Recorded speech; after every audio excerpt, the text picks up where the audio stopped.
Hi friends, today తలకాయ కూర వండుతున్నాం.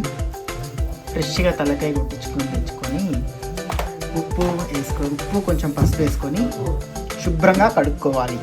Winter season, వర్షం కాలం కదా, కొద్దిగా నీట్గా కడుక్కోవాలి.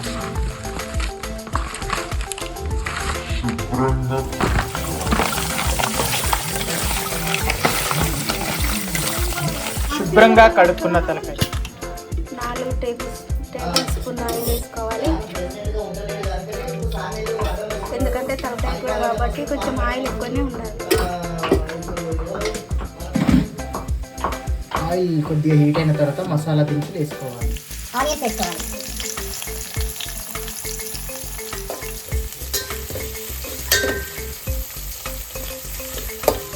గోల్డ్ కలర్ వచ్చేంత వరకు ఉల్లిగడ్డల్ని వేసుకోవాలి. తగినంత ఉప్పు వేసుకుంటే ఉల్లిగడ్డలు తొందరగా కలుపుకుంటే ఉల్లిగడ్డలు తొందరగా మాగిపోతాయి అన్నమాట. కొద్దిగా పుదీనా వేసుకోవాలి.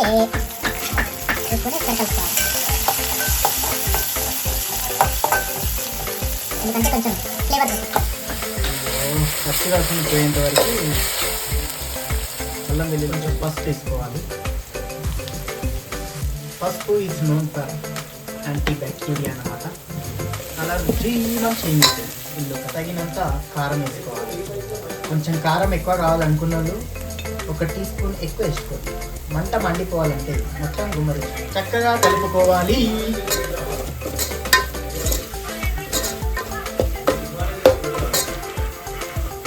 ఇప్పుడు నీట్గా కడుక్కున్న తలకాయ ముక్కల్ని వేసుకోవాలి.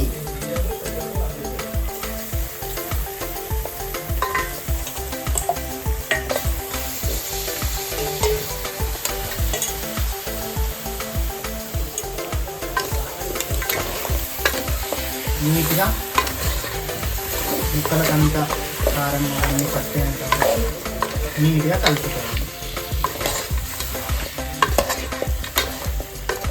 ఇప్పుడు ఇదంతా మసాలా, ఈ కారం అంతా ముక్కలు పట్టిన తర్వాత మూత పెట్టేసుకోవాలి. ఒకసారి కలుపుకోవాలి.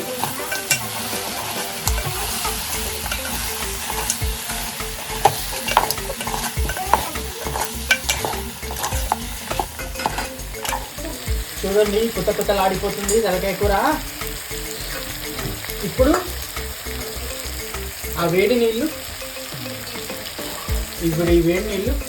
ఇందులో పోసుకోవాలి.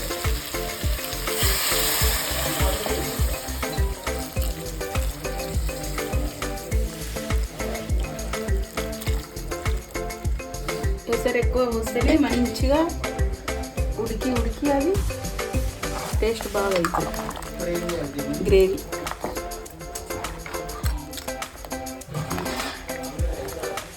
ఇప్పుడు తగినంత ఉప్పు వేసుకోవాలి.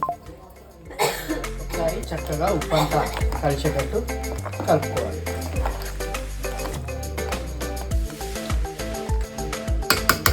కూర లేతదే కాబట్టి మనము నార్మల్ దానిపైన వండేసుకుంటాం.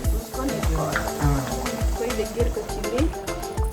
కొంచెం చింతపండు పులుసు పోసుకుంటే మంచి టేస్ట్ వస్తుంది అన్నమాట. టేస్ట్ కోసం